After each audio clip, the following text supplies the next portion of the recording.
Hello and welcome to today's program, Growing Tensions on Ukraine's Border. We will begin the program shortly, but first I'd like to go over a few logistical notes. Questions are welcome at any time. If you prefer to write your question, you can type it in the Q&A box, which is located at the bottom center of your Zoom screen. Please note that the Q&A box is different than the chat box, and that you must have your name displaying to ask a question. If you would like to ask your question aloud directly to our speakers, please follow these directions.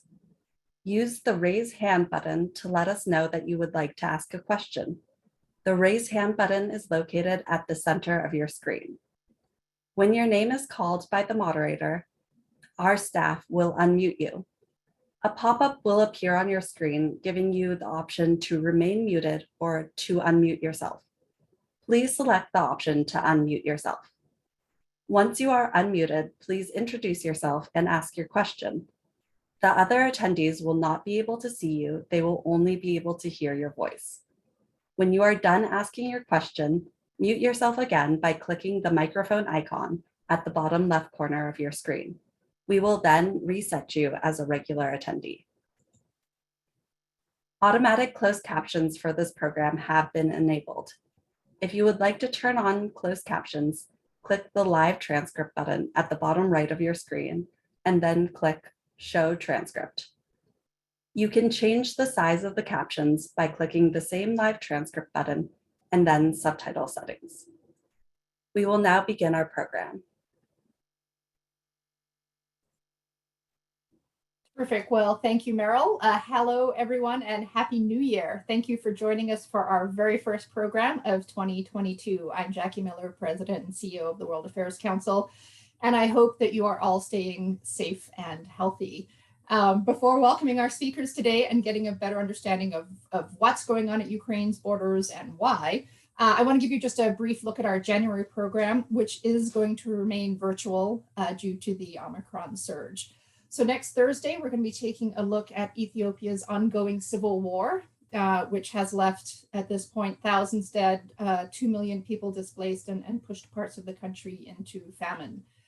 On January 20th, we'll welcome Fiona Hill for a discussion on her latest book, There Is Nothing for You Here, which examines the political, economic, and social dynamics that have shaped the ongoing democratic crises in the United States, in the United Kingdom, and in Russia. And it does so in a really interesting way by looking at the prism of her experience growing up in a decaying coal town in northern England.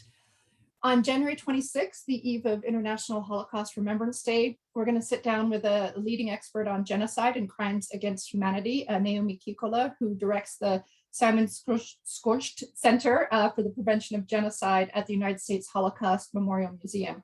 And we're going to take a look at lessons learned for protecting at-risk populations from genocide and crimes against humanity. We'll update you on our February programs in the coming weeks. Hopefully we'll have a few more brighter and lighter topics to speak about. But you can register for all those January programs on our website right now.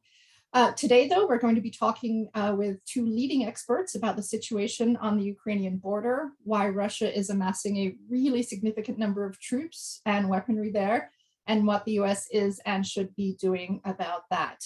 I'm delighted to welcome back Dr. Jim Goldgaier, who is a professor of international relations and the former dean of the School of International Service at American University. He's also currently a visiting fellow at the Brookings Institution and has just camped to Stanford to be a fellow at CSAC for the next 6 months or so. He is joined by Dr. Alina Polyakova, who is president and CEO of the Center for European Policy Analysis, and she is also an adjunct professor of European Studies at the Johns Hopkins University School of Advanced International Studies, or SAIS.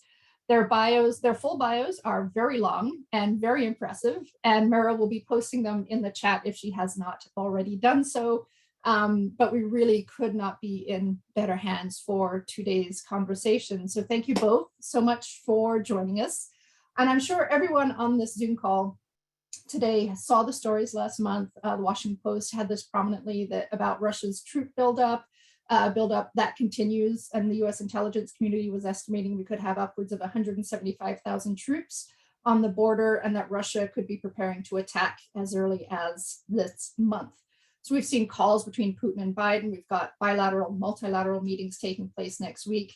And I hope we'll get what might come out of those talks. And so with the understanding that this is an extraordinarily unfair question, I'm going to ask it anyway, because I think it's most on people's minds. And Jim, I'll put you in the hot seat first. Is a Russian invasion likely? Is Putin really planning to invade Ukraine again? Right? We've been down this road before. It happened in 2014. Or is your sense that Putin is most likely posturing to try and extract some concessions from the West? Well, first of all, thanks for having me join today, and look forward to being able at some point in the future to be able to come back and join you all in Seattle in person. And great to be on this with my good friend, Dr. Alina Polyakova. So, invasion or posturing. Yes, it could be a little of everything. And I find it hard to imagine that we would see some kind of full-scale military invasion. I just think the cost would be so high, and sort of taking over the country seems to be way more than Putin and the Russian military would be able to take on. Would he test by going in a little bit? I think that's posturing. That's possible. Is the posturing or the putting the troops on the border mainly designed to see what concessions he can get from the West? That's the probable outcome. And it just really depends on, I think, on what he really thinks he can get out of this, what I would say, opportunity for him to try to see what he can get and push and see. Particularly, I think it's really important to understand that the Biden administration is very eager to focus its foreign policy on China. I mean, that's how they came in. That's how administrations since the Bill Clinton administration have come in, with this idea that they would all pivot. Bill Clinton, George W., Barack Obama, Donald Trump, rebalance toward Asia. And this team, many members of this team were there in the Obama administration when the pivot to Asia was announced. And then that administration got bogged down in things elsewhere. And I think they're really determined not to get distracted by events elsewhere. That's why their whole goal this year was to try to keep Russia from creating a disturbance, which it now has. And I think Putin is curious to see what he can get from an administration that doesn't really want to engage in this way with Russia to any great extent, and may be willing to give him at least some things that he wants. We'll certainly get to soon what it is Putin might want. But Alina, what's your take? It's not a small Russian presence on the border. 100 to 175,000 troops, weaponry. And if we're not talking about a full-scale invasion, an incursion into Ukraine, another invasion, or like Jim thinks, maybe they're just posturing to see what they can get out of this administration. No, thanks so much for having me, Jackie, and everyone, and good to see you as well, Professor Goldgeier. Again, I hope as well that we can do this in person soon. Really miss that in-person interaction, I think, as we all do. But to get to your question and to comment a little bit on what Jim already laid out. Well, one, I agree with Jim, I think, completely. There's nothing that he said that I would counter. Which is great too, when you find someone in agreement with you on these issues, because this is obviously such a hotly debated topic, and there's certainly not a huge amount of agreement on this question among the policy community. I would add a couple of just comments to highlight what Jim has already laid out. One, I think is absolutely right that the Kremlin is doing this now because they see the administration very committed to reducing its resource deployments to anywhere but the Indo-Pacific.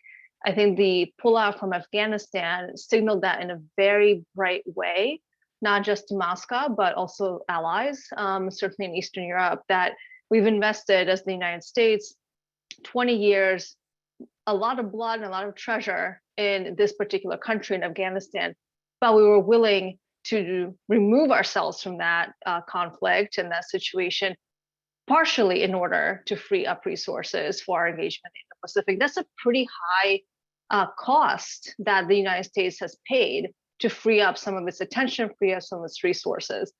So compared to Afghanistan, Ukraine doesn't, if you do the cost benefit calculation, doesn't seem like as much of a cost from the Kremlin's perspective to the United States, meaning we would not be willing to reinvest significant resources if we're willing to take such a big hit in Afghanistan. So I think just to say one more other piece on that, I think the Biden administration is taking the threat very, very seriously. As you said, Jackie, 100,000 troops, potential for 175,000. That's unprecedented in peacetime, and it's a significant force. And I think it's very good that they're taking it very seriously. And I have to commend, the State Department in particular for really raising alarm bells on this very early on. When I think, oddly enough, I mean, this is happening in Europe, a lot of European allies weren't paying that close of attention and weren't as worried about it as the United States was. And I think now we have much more alignment between Europe and the United States. That the number one thing we all want to avoid is the disaster of a military invasion in Europe, because that would be, just the consequences of that are, deeply profound, and that would be completely catastrophic. But at the end of the day, I think Putin understands that this administration will not commit blood and treasure at a significant level, and they also understand that Europe will follow the United States here, and so they think they can get something out of it. If they get nothing, could there still be a military invasion? I do think that's a possibility, but it's a possibility that the United States and allies in Europe are going to work very, very hard to try to avoid.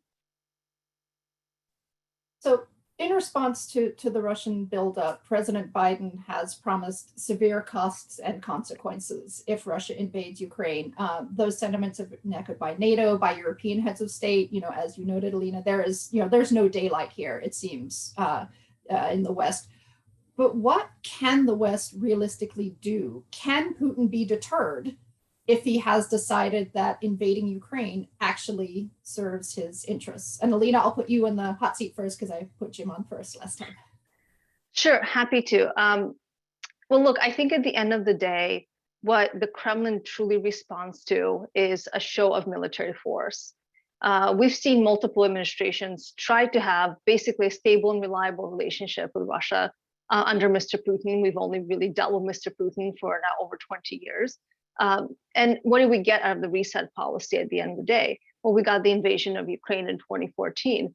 What did we get out of the positive relationship that George W. Bush and Mr. Putin seemed to have on a personal level, at least for a moment there? We got the invasion of Georgia. And I think the Trump-Putin relationship, which seemed like it was, again, a positive personal relationship, actually led to more U.S. engagement in strengthening the eastern flank, more U.S. support to Ukraine.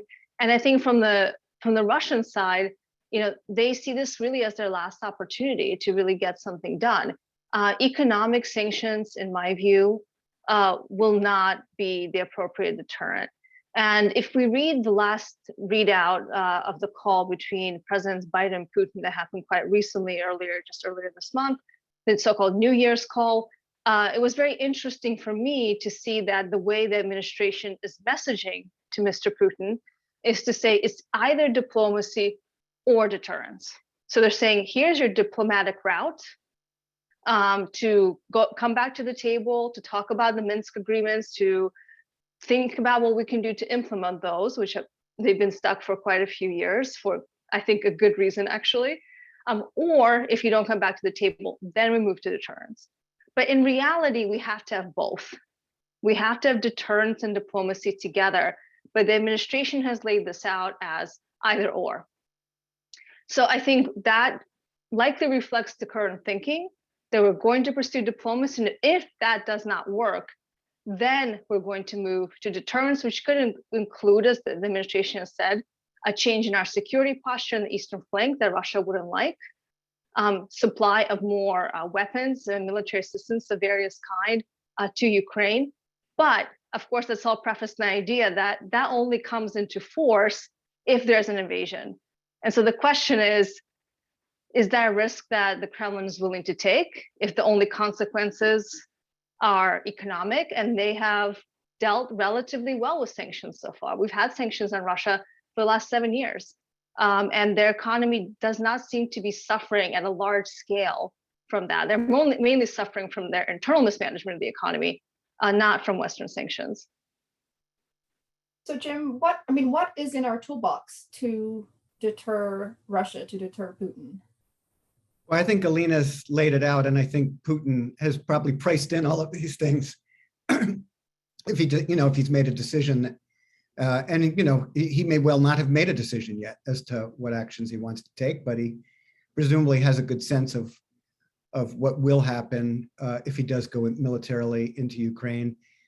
You can have the sort of heaping on of more sanctions, the way we've done since 2014. There's been talk about kicking Russia out of the SWIFT network, the banking payment network. That would presumably have a pretty significant short-term cost on Russia. I think over time, they've already taken steps in the last 8 years to try to minimize the damage if the West took that kind of action. I think, though, it's the United States really can't do that on its own. It has to apply pressure to those who run the SWIFT network, and I think it would need a pretty significant allied cohesion in order to go in that direction. So I don't know how possible that one really is.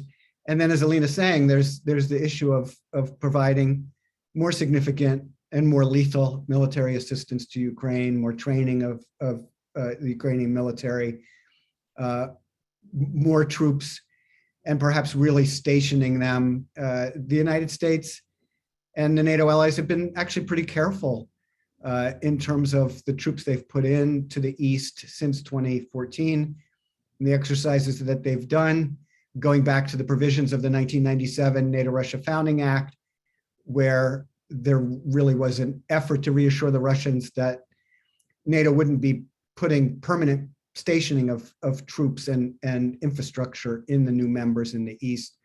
And so you've had these rotating deployments and pretty minimal levels, really. Especially compared to what the Russian military's got sitting on the border with Ukraine.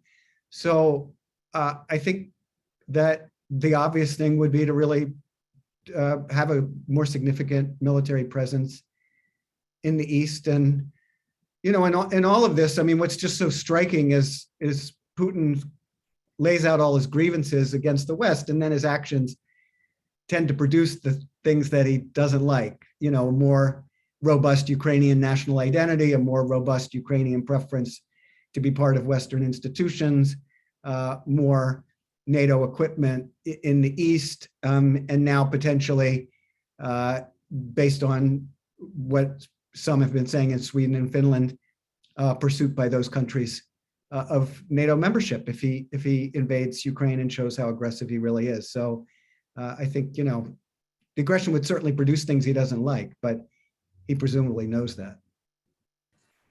Well, so Russia is threatening this invasion or military technical measures, as Putin has called them, if his demands aren't met. And I want to get to the demands next because they're somewhat extraordinary, and you've hinted at some of them. But Russia invaded Ukraine in 2014. It annexed Crimea, right, using violence to change accepted borders in Europe for the first time since World War II. It supported separatists in Donbass and Luhansk, where fighting has left, some 13,000 people dead, 1.5 million people displaced. Did the West's response to the 2014 invasion embolden Putin to consider a larger invasion of Ukraine? Did this kind of help his calculus? And this time also, Russia's not trying to hide its role, right? It's not little green men. It's Russian troops at the border, Russian equipment at the border. Did we not respond well in 2014 such that it's changed the calculus for Putin? Jim, do you want to jump on that one first? Well, there was a response in 2014. Maybe there could have been more significant sanctions, more of a true presence. But we shouldn't forget, I mean, there was a response, and I actually, in some ways, the unity in the West regarding the response, I was actually surprised in 2014 with how unified the West was in response.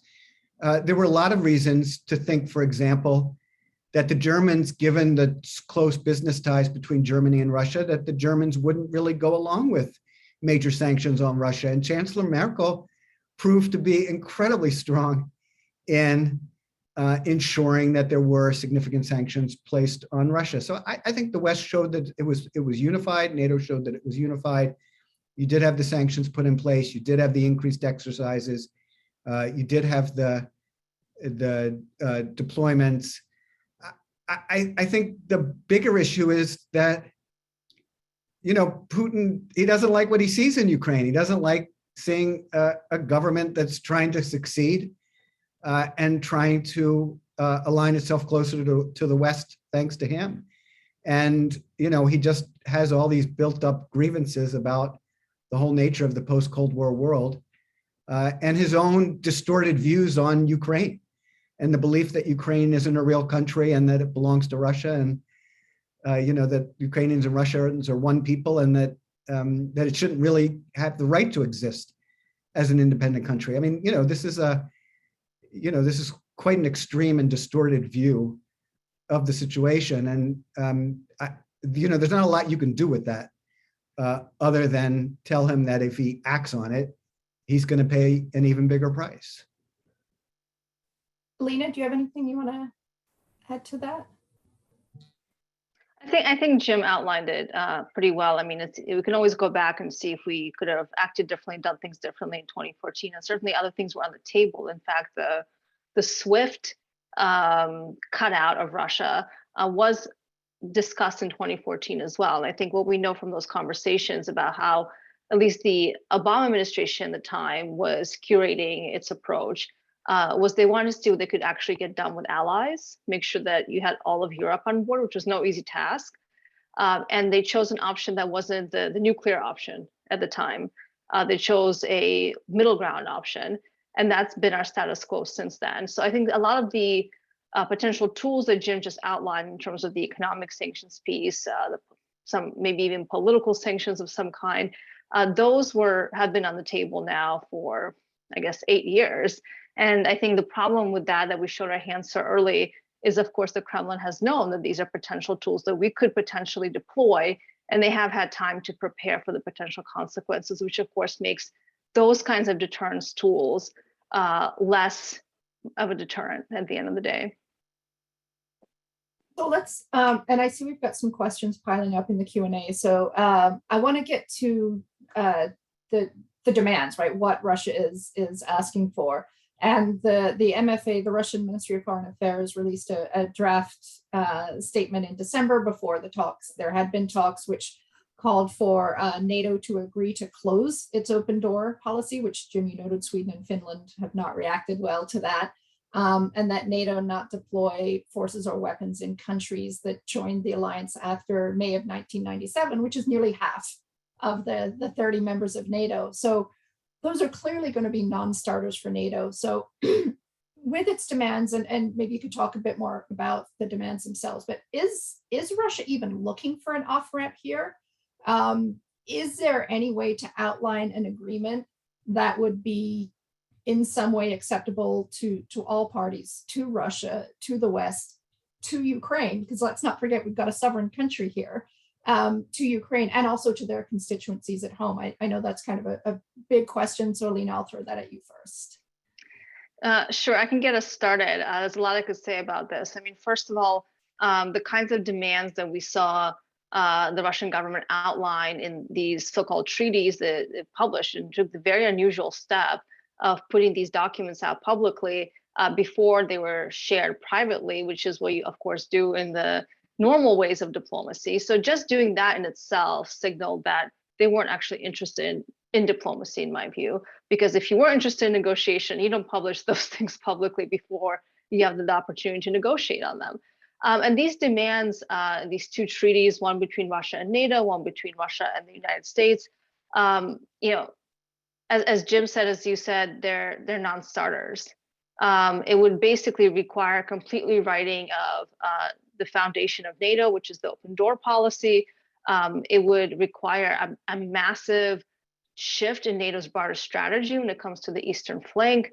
A lot of promises that, frankly, the Russia doesn't have the leverage to demand. Maybe if we were still dealing with the Soviet Union back during the Cold War era, this would have been taken seriously, though I don't think so. But certainly not now.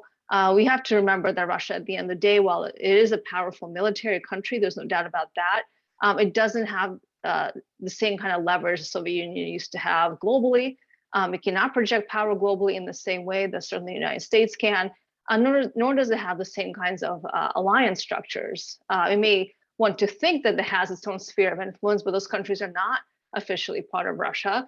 And Russia often comes in conflict with, Kazakhstan, for example, was unfolding today in an interesting way, which I think we can touch on as well.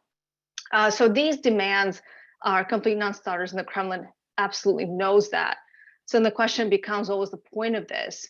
Are they actually looking for a diplomatic off-ramp, or are they actually staking out an extremist negotiating position, knowing they're not going to get it, because they actually want something else that's somewhere in the middle?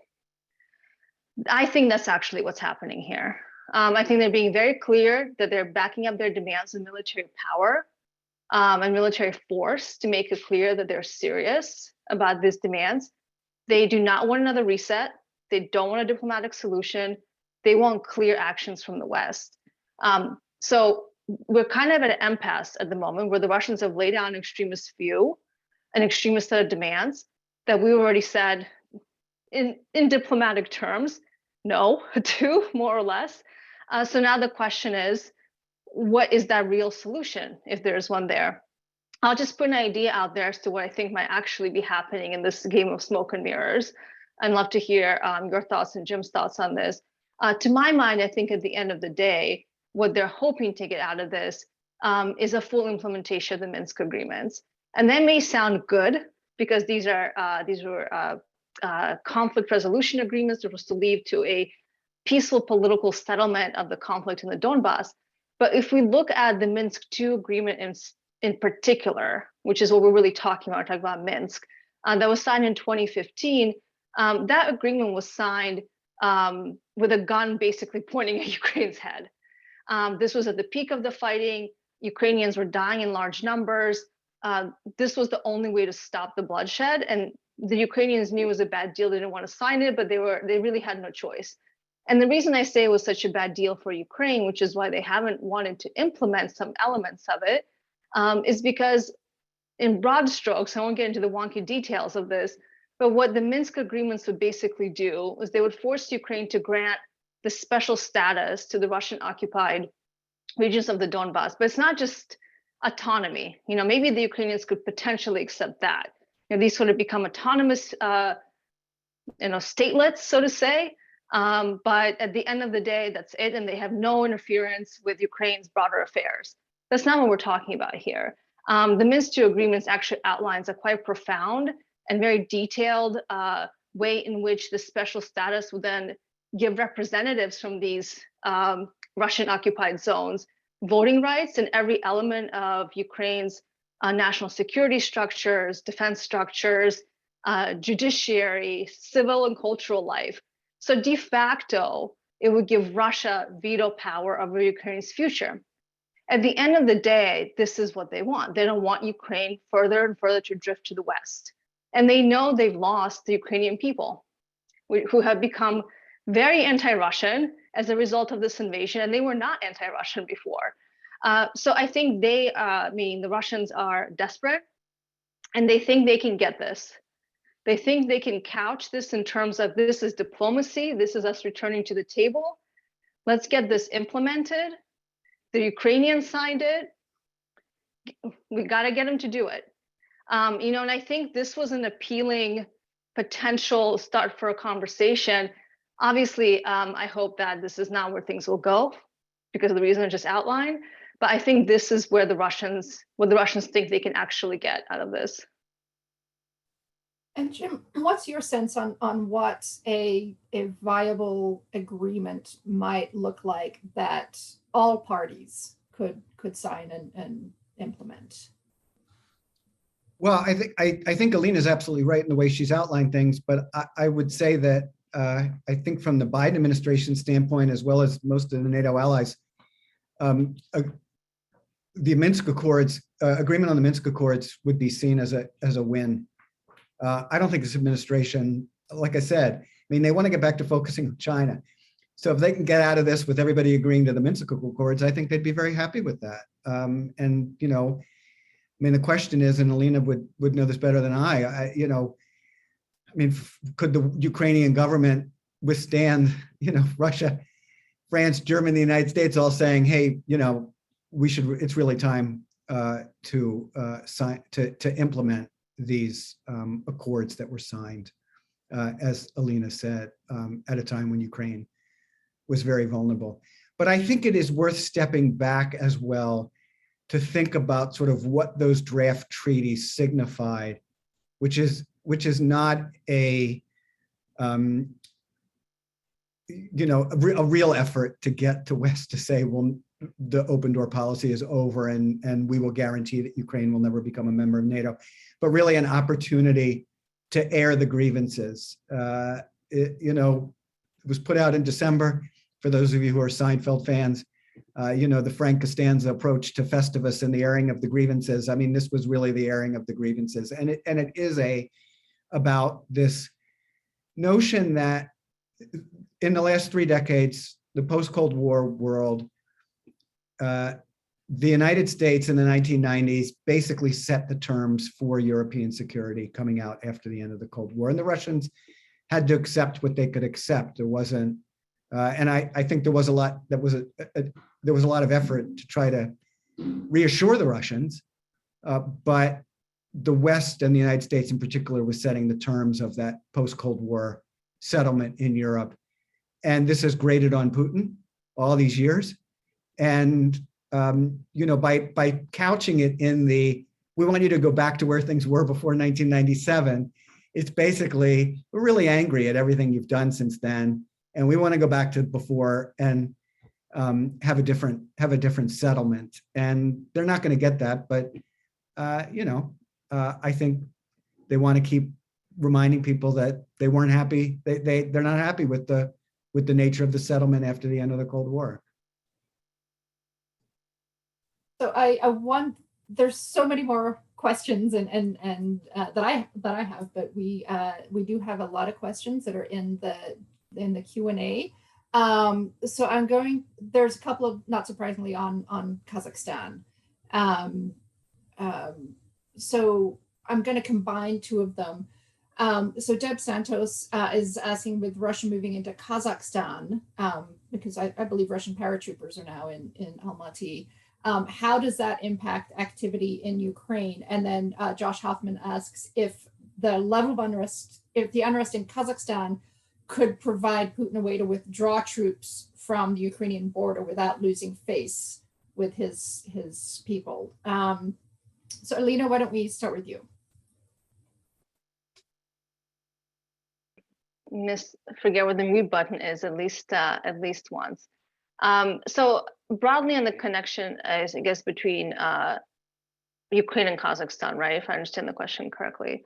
What's interesting is that this may look like a moment where Russia becomes overextended. They just invested all of this military resources.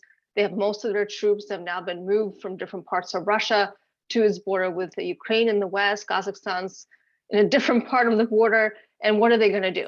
They have sort of burning conflicts of instability all over Russia now, is what it looks like. And don't forget Belarus, of course, which is not as burning as it was maybe a couple of months ago, as Lukashenko has secured his brutal control over the country, it seems, of course, with Russia's support. But certainly there are now flames very, very much around Russia. So I think that's one interpretation of it. But to my mind, I don't think that's the correct one, because what we've seen the Kremlin do in Kazakhstan is deploy these special operations units, the Spetsnaz, to support the government. They've done this elsewhere. They did this early on in the conflict with Ukraine because they wanted to support Yanukovych, but he was too weak and ran away. That's not going to be the case in Kazakhstan. We've already seen very brutal repression of some of these protests. They did the same in Belarus as well. And they also have been doing similar things in other countries across the world, including in Africa and potentially Venezuela in support of Maduro. So we've seen them develop an approach in which they deploy very few resources, military resources, to send a signal and then also to get leverage from that country's leader because they're supporting their ability to repress their population. So I think this has been a very useful tactic that the Kremlin has developed to continue to basically have client states or client leaders in these countries. And at the end of the day, Ukraine remains the heart and soul of Russia's political and geopolitical interests. I mean, I think we cannot underestimate how much Ukraine matters, not just to Mr. Putin, but I think the broader vision of modern Russia and the broader vision of the Russian world, which is a term that we hear a lot, that Russia is beyond its borders, and Ukraine, in most Russians' minds, unfortunately, is part of Russia historically. Kazakhstan is in a different category. And I think there we're seeing what's happening now, which is a pretty limited deployment of resources and military support. And I think it will stay there. So to my mind, I think the Russians are doing a good job right now putting these two conflicts on very separate tracks. That's not going to deter, distract them from what they are trying to get done with their negotiations with the United States on Ukraine. Jim, do you want to add anything on Kazakhstan? Well, I just think, not that Putin needed any reminders about why he's so focused. He got the constitution changed, he keep himself in power till 2036, but, just a reminder to him why he's doing this, because what you have is President Tokayev has basically turned on his predecessor, Mr. Nazarbayev. And of course, this would be one of Putin's big fears in Russia, right? That somebody would, succeed him and turn on him. That's why he doesn't want to. He doesn't trust anybody. And this just is another nice reminder for him that, don't ever trust anybody. Look at what's happened now to Mr. Nazarbayev, who was in power, for 3 decades. And I think, as Alina's saying, it is an opportunity. It's an opportunity that, to make the president of Kazakhstan even more dependent on Russia than previously, and so just adds to Russia's influence there. So I want to come back to Putin's lingering unhappiness with the post-Cold War setup, and he has said that the Ukrainian crisis, it is where it is now. But going back to the 2008 Bucharest summit, where Georgia and Ukraine were promised eventually one day member leadership with no roadmap to get there. And it's part of this consistent drumbeat by Putin that the West is trying to surround, weaken, threaten, destroy Russia.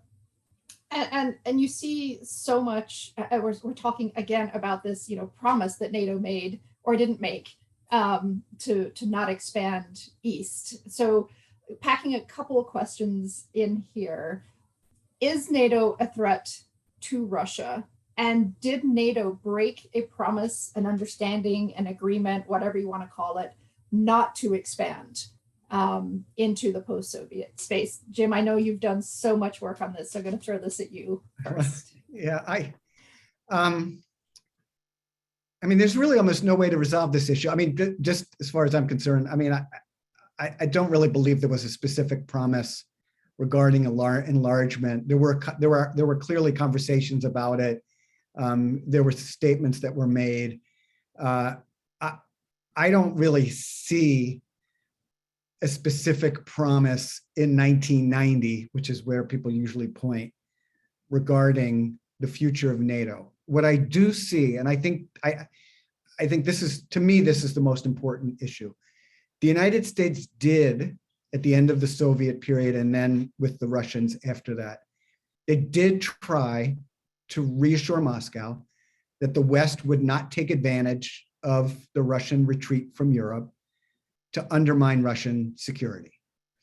And from the West standpoint, the West, and we'll just say from a US standpoint, the US believes that it delivered on that assurance. It's signed a treaty to limit the amount of conventional weaponry in Europe, removed nuclear weapons. It removed significant numbers of US troops from Europe. It began the effort to try to turn NATO into more of a political organization. And from a US and Western standpoint, because NATO is seen as a defensive alliance and it's not viewed as threatening to Russia, the addition of new members from a Western standpoint is not seen as a violation of those assurances that were given in the 1990s that, okay, we're not going to undermine your security as you retreat.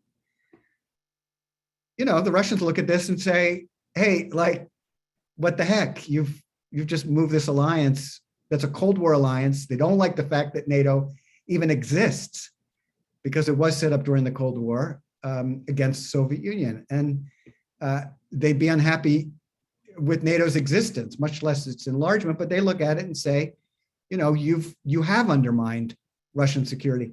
I don't think you can bridge those two positions. I mean, and I don't think it's really that fruitful to continue to have this conversation. I think the issue is, are there things that can be done to try to assuage concerns in Ukraine, in Estonia, Poland, NATO writ large, and in Russia, that security concerns are being taken into account and things can be done in terms of, lower levels of exercises, verification, notifications, lower levels of weaponry, removing of troops off of, removing the Russian troops off of the Ukrainian border, having different types of deployments, withdraw some of the deployments or lessen some of the deployments that NATO has in the East, return to arms control on intermediate range nuclear forces. I mean, I think there are a lot of steps that could be taken to try to deal with the real security concerns that exist in NATO, in Ukraine, and in Russia. But going back to this issue of whether there was a promise and it was broken, I think is one of the most fruitless paths that we can be taking. And while I have written a lot about it over the years, I don't really want to write about it anymore or talk about it anymore. It's time to move forward on a path on European security. So, Alina, I want to springboard this into one of the questions that have been submitted. So, NATO doesn't feel that it presents a security threat to Russia. Putin is saying, yes, it is. And Rob Smith is asking, does Putin need an external threat for domestic political partners? So if it's not NATO, is he going to manufacture another one? Is this part and parcel of how he needs to maintain his position? That's a great question. I think that's a huge part of it. I'll just know that the great irony here in the Russian narrative that NATO is this huge threat to Russia is NATO was flailing until Russia invaded Ukraine.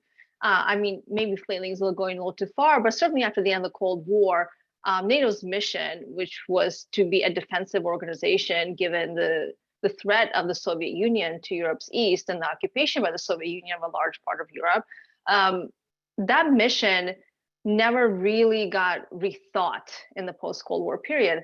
And then in 2014, amidst questions about, is NATO obsolete? Some of the comments you heard from world leaders later, those are grounded in some of those early experiences of 1990s, the early 2000s. Maybe we should be thinking about different security architecture for Europe. And NATO doesn't have a goal or a mission anymore in the way that it used to. Russia's not the threat anymore. Certainly 2014 changed all of that. And now we have a NATO that is much more united, that is much more aware of the threat. We have seen an increase in NATO members committing to their 2% of commitments to spending 2% in defense, part of a NATO commitment that all members make. And now, of course, as Jim noted earlier, we're seeing countries that have remained more or less neutral on NATO membership. Debates that have been dead in places like Finland and Sweden for quite some time suddenly are being reignited. So in many ways, the Kremlin has given NATO new life in a way that it would not have had they not done what they've done in Ukraine. And I think the question is absolutely on point. The question is then why? They shot themselves in the foot strategically. Why are they still pursuing this course? Because it's just not paying off, in my perspective, from a long-term perspective, strategic perspective. I think the answer to that is that this is also about domestic issues. Clearly, over the last years, the Russian propaganda machine inside of Russia to the Russian people has really ramped up this us versus them rhetoric. I mean, this has been going on for years, but if you turn on any Russian political commentary show, like a talk show where they talk about politics, it has been on warmongering path for years.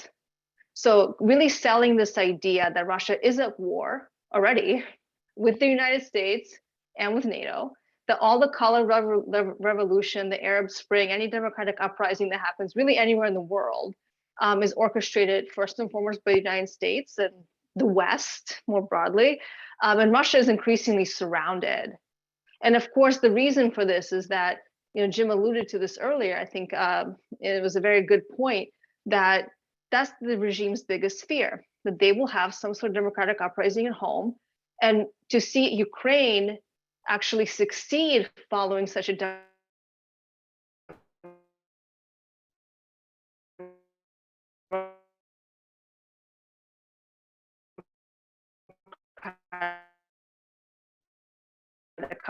has himself as a leader, how he sees his legacy. So it's an existential threat to them from a domestic perspective. To them, by them, I obviously mean the regime that's in power. And that's exactly why the domestic and the foreign is very much connected. So Russia has other tools at its disposal to use against Ukraine. This military buildup is just one. And one of our members, Eric Plunder, who is talking about David Ignatius's Washington Post quiz for 2020, said that, so this was 2020, that what would likely happen next in the Ukrainian crisis with Russia, and his answer was, Russian cyber attacks disabled the Ukrainian power grid and hundreds freeze because of shortages of gas and coal. So, even if we get, this particular crisis resolved, are there those kind of tools that you could still see Russia using against Ukraine? Jim, do you want to take a stab? Unless Alina, you want to go first? Well, I mean, Russia has these tools with respect not just to Ukraine, but with Europe writ large. I mean, the leverage that it has by providing energy. But remember also that it's a tool that if you're not providing energy, you're not getting revenue. So it's a mixed bag on that. But I think that we should expect to see, as we did in 2021, Russia to make sure that it reminds countries that receive their energy supplies from Russia to just remind countries that they do remain vulnerable. So I think we can expect to see those kinds of actions, but it's hard to do them on a sustained basis if you're depending on revenues. Alina, do you have anything you want to add to that? Or? No, I agree. This is a complex issue. We have an entire hour discussion about energy security in Europe and Russian gas. Yes, and Nord Stream 2. Anyhow, so Josh Hoffman has thrown another question in the chat that I have to ask you because I'm really interested in your response. He said, amid the rising tensions, would it be just completely foolish to admit Ukraine to NATO now and take the cards out of Putin's hand? Jim, why don't you take that one first? Well, it's not going to happen. So it's not really an issue. I mean, let's just talk for a minute about sort of how this works and in a sense how we got to this situation. Jackie, you mentioned a little while ago the 2008 Bucharest Declaration. I do think this was an enormous mistake that NATO made. It was really an own goal, and it's given Putin a convenient excuse to do the kinds of things that he's been doing all this time against Ukraine. And so that declaration, so what happened was in the run up to 2008 was the Bush administration, George W. Bush administration, wanted to provide what are called membership action plans. These are sort of the formal mechanisms by which countries then go through a process to try to prove that they can, do the things they need to do to become members of NATO. And then NATO would then make a decision about acting on that. And the United States wanted these for Ukraine and Georgia. The French and Germans were very nervous about the idea because they did not want to anger the Russians. And you ended up with the leaders agreeing to a compromise statement, which was Ukraine and Georgia will become members of NATO. So it basically said, well, they're going to become members of NATO, even though they haven't even gone through a membership action plan first. So we don't really know if they could meet this. So it was really the worst of all worlds. And because it didn't put them on a path, but it just made a statement that angered the Kremlin. And again, Putin can keep waving that out every time. And the reason why it's so challenging is that because that was the consensus that NATO reached in 2008. So that's the language that they have. So every NATO declaration, every NATO statement, every time a NATO leader meets with President of Ukraine, they repeat the language because that was the language that was agreed on in 2008. To change that, they'd have to come up with a new consensus, which they're not going to do. And to admit Ukraine, I do think you'd have to go through a membership action plan first. But even so, the NATO members would have to agree. There would have to be consensus about taking Ukraine in. And that's not going to happen. So, certainly would change the situation a great deal. And if Ukraine were a member of NATO, it would have that Article 5 security guarantee, and it, would have the kind of commitment that it currently does not. But I think you're just going to we're going to keep in this limbo where that 2008 declaration is out there. It continues to get repeated. Every time it gets repeated, Putin can use it as an excuse to do what he wants anyway. And I think that's where we're going to be. Alina, do you want to jump in, or Jim covered it? Okay. I think Jim covered it. So I want to, and this might be our last question, but Alina, you said that the Russians have strategically shot themselves in the foot, and I want to. And Anne Applebaum recently wrote a piece in The Atlantic saying that this is not strategic, but this is emotional. This is personal for Putin, right? This is Ukraine, and you talked about Ukraine, being so fundamentally inherent to his view of Russia, his vision of Russia. So, now we've got Kazakhstan boiling up, and I don't know if you saw, but one of the parliamentarians from United Russia yesterday wrote on Facebook that Central Asia is Russian land, right? So if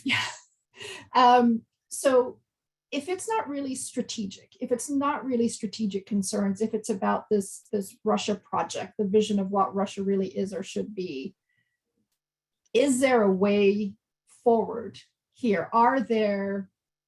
Is there a way this can end in a kind of diplomatic agreement if it's kind of more fundamental, it's more personal, it's more emotional rather than strategic? Right, that's a great question. And one thing I'll say is, by the vision of Russia's continually expanding vision of itself, Brighton Beach could be part of Russia these days. I mean, there's enough Russian speakers there. If that's the metric we're going by. I think, unfortunately, I don't see any positive outcomes here, because unless Russia completely changes its tact from being very aggressive militarily, from pushing on these completely unfulfillable demands, I just don't think they're looking for an off-ramp. No, they're not signaling they're looking for a diplomatic off-ramp to me. So what that means to me is either Russia has to change its approach here and actually, in a real way, come back to the table of diplomacy. The last at least 10 years or so of Putin have suggested that he's not interested, certainly not after the reset. And so then the question is, what is the West going to do? I do think we lost an opportunity between 2014 and now to really get Ukraine, not necessarily even a map, because I agree with Jim that that's so far away on the horizon in terms of how prepared Ukraine is, but to invest more strategically. We did a lot, but we could have done a lot more to ensure that we do as much as we can below map, so that from a defense and security perspective, Ukraine is not only able to defend itself, and it's much better off than it was in 2014, no doubt, but that it is, by all measures, part of the European security umbrella. And we just didn't do enough. So we missed an opportunity there for many, many different reasons that we don't need to go into. But I think, unfortunately, right now, I mean, it's hard to imagine getting out of this impasse unless Russia changes its approach, or we completely undermine everything we've been saying as the United States for the last several weeks and even for years, and since the founding of NATO. So, and I just don't see either side being willing to make such a shift. So I don't know how this is going to end up, unless we're completely misunderstanding, the Russian intention here.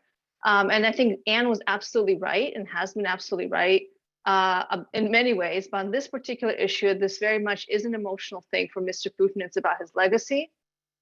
It is about bringing Russia back to this kind of imperial vision. This is very much in line with Russian history of territorial expansion, contraction, expansion, contraction.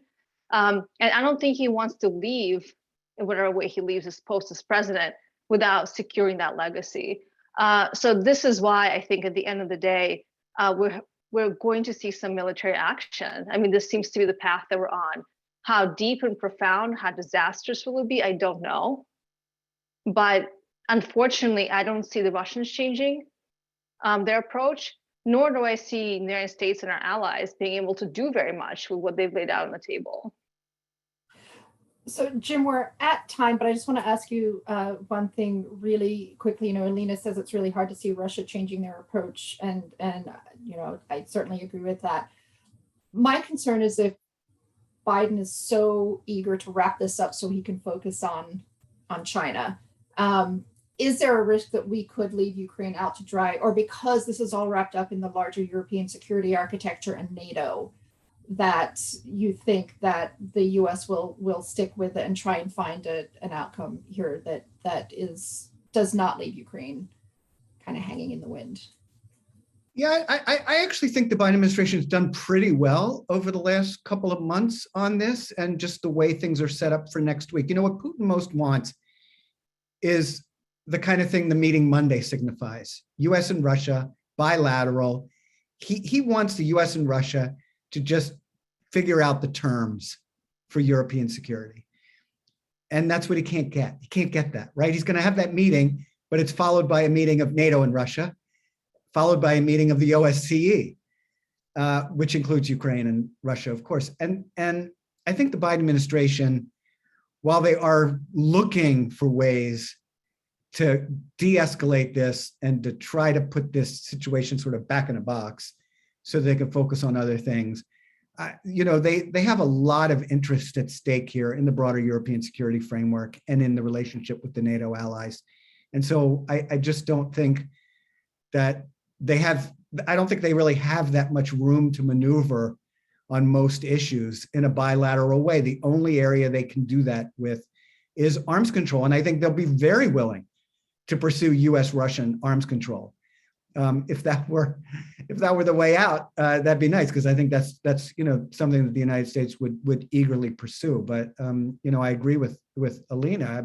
Putin, what Putin ultimately wants, which is sort of a recognition that he can just do whatever he pleases in Ukraine and really in the East more broadly. I just don't see the United States or NATO being willing to give that to him. Terrific. Well, I appreciate you letting me keep you both for a couple extra minutes just to get that last question in. Really appreciate your time. I think there are just so many questions as to what's going on and how this ends, and your insights and contributions have been fantastic. So thank you both. I will take you both up on your willingness to do it in person again when it's safe to do so. But with that, thank you so much for your time. Everyone stay safe and stay well.